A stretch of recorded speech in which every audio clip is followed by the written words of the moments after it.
Πάμε να δούμε λίγο τι γίνεται, γιατί σε λίγες μέρες, εντάξει, όχι σε λίγες, σε καμιά 15 μέρες περίπου, ανοίγουν τα σχολεία και αρχίζουν να υπάρχουν έτσι οι πρώτες κουβέντες για το άνοιγμα της σχολικής χρονιάς, γιατί επήγαινται κάποιες συγχωνεύσεις σχολείων και το γεγονός αυτό προκαλεί κάποιες αντιδράσεις. Για να πάμε στην Λέσβο, καθώς εκεί στη Μυτιλήνη υπάρχουν κάποια θέματα, τα οποία θα μας πει τώρα η Μυρσίνη Ζινέλη. Έλα, Μυρσίνη.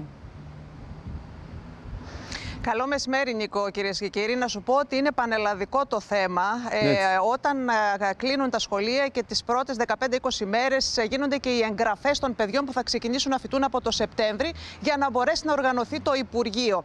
Υπάρχει λοιπόν ο νόμος που λέει ότι μπορούν να είναι μέχρι 25 παιδιά μέσα σε ένα τμήμα σχολείου. Και εδώ αρχίζουν τα προβλήματα, γιατί μέσα από την πλατφόρμα κλείνει, συγχωνεύει τμήματα το Υπουργείο Παιδείας και εδώ αντιδρούν οι εκπαιδευτικοί και οι γονείς. Πριν από λίγες μέρες ανακοινώθηκε τουλάχιστον 9 τμήματα σχολείων ότι συγχωνεύονται. Είχαμε αντίδραση και από τους ερετούς του ΠΙΣΠΕ και από τους εκπαιδευτικούς και από τους συλλόγους γονέων και από κοινωνικούς φορείς.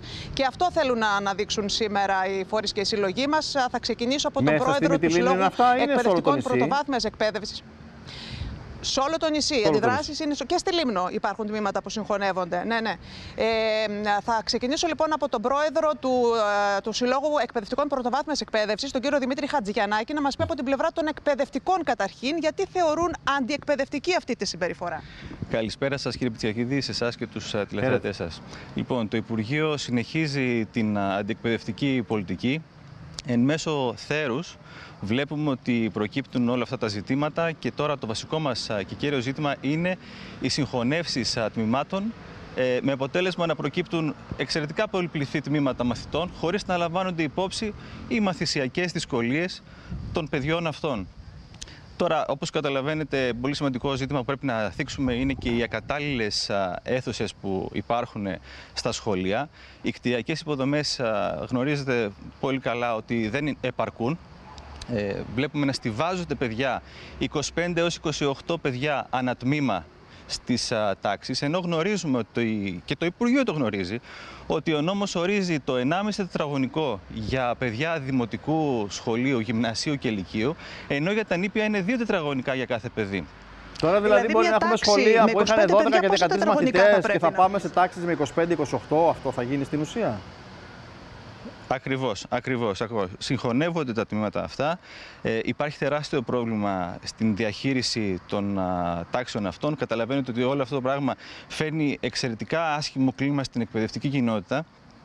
Τεράστια αναστάτωση, διότι γνωρίζουμε πολλά τμήματα τα οποία συγχωνεύονται και επηρεάζονται και οι εκπαιδευτικοί. Μετακινούνται σε άλλες σχολικές μονάδες. Πρέπει να δούμε τον αριθμό των μαθητών και κάποιοι μαθητές επίσης να μετακινηθούν. Όπως καταλαβαίνετε, οι εγγραφές των μαθητών δεν τελειώνουν με την... Οι γονείς... Λοιπόν, πάμε στους γονείς, που η στάση των γονέων δεν είναι σημερινή. Από το 19 που εφαρμόστηκε αυτός ο νόμος των 25+, έχουμε αντιδράσεις. Ο Παναγιώτης ο Καρύπης, πρόεδρος της Ένωσης των Συλλόγων Γονέων του Δήμου Μυτιλήνης. Καλησπέρα σας. Ευχαριστούμε για την πρόσκληση. Να αναφέρουμε όντως ότι είναι πάγια η θέση μας για τμήματα κάτω από 20 μαθητές. Πάρα πολλοί είναι οι λόγοι που ζητάμε αυτό και θέλουμε, απαιτούμε να υπάρχει αυτό, διότι είναι παιδαγωγικοί λόγοι, λόγοι ασφάλειας, λόγοι υγιεινής και επιπλέον θα πρέπει και οι εκπαιδευτικοί να μπορούν να κάνουν πιο εύκολα το έργο τους και να βλέπουμε και τα αποτελέσματα και στα παιδιά μας. Μην ξεχνάμε ότι βγήκαμε από μια καραντίνα, Νίκο, η οποία δημιούργησε πολλά μαθησιακά προβλήματα στα παιδιά. Έτρεχαν να μαζέψουν καταστάσεις οι εκπαιδευτικοί το χειμώνα. Σκεφτείτε, όλοι περάσαμε τα παιδιά μας. Σκεφτείτε να είναι 25-28 μαθητές μες στην τάξη. Το Υπουργείο που λέει ότι αναβαθμίζεται το εκπαιδευτικό υλικό και το σχολείο γενικότερα, ότι βελτιώνεται με αυτή τη διαδικασία.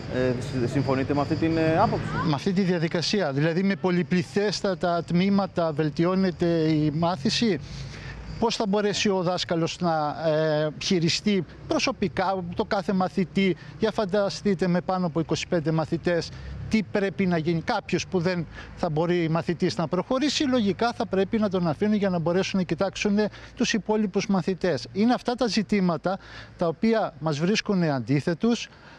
Γι' αυτό το λόγο και εμείς είμαστε σε συνεργασία και με το Σύλλογο Εκπαιδευτικών, με τους Συλλόγους Γονέων και Κηδεμόνων, και στο κάτω-κάτω της γραφής όλοι μας αποτελούμε μέλη της κοινότητας της σχολικής, που έχουμε άποψη και λόγο. Αυτή την άποψη, αυτό το λόγο οφείλει το Υπουργείο να τον ακούσει και να προχωρήσει διορθωτικές κινήσεις. Να πω μόνο, Νίκο, ότι αύριο έχουμε κινητοποιήσεις για το θέμα αυτό στη Μυτιλήνη. Και οι γονείς και οι εκπαιδευτικοί σύλλογοι εκπαιδευτικών και σύλλογοι κοινωνικών φορέων και μεμονωμένοι σύλλογοι σχολείων καλούν σε παράσταση διαμαρτυρίας 11 η ώρα το πρωί στη Μυτιλήνη για να διαμαρτυρηθούν να αλλάξει αυτός ο νόμος. Επειδή είναι νόμος, δεν σημαίνει ότι είναι και παιδαγωγικά σωστός. Μάλιστα, το παρακολουθούμε. Αρχίζει τώρα και μπαίνει η κουβέντα για τα σχολεία και καλά κάνει και μπαίνει τώρα έγκαιρα, γιατί ακόμα έχουμε κάποιες μέρες, έτσι ώστε τυχόν προβλήματα που υπάρχουν, λέω εγώ, να υπάρχει εύλογο διάστημα για να αντιμετωπιστούν και να συζητηθούν πρώτα και να επιληθούν στη συνέχεια. Ευχαριστούμε πάρα πολύ για αυτή την πρώτη κουβέντα που έγινε για τα σχολεία. Οι μαθητές λίγο να μην αγχώνονται ακόμα, έχουν κάποιες μέρες για διακοπές. Να το ευχαριστηθούν ακόμα τα παιδιά, να είναι ξεκούραστα.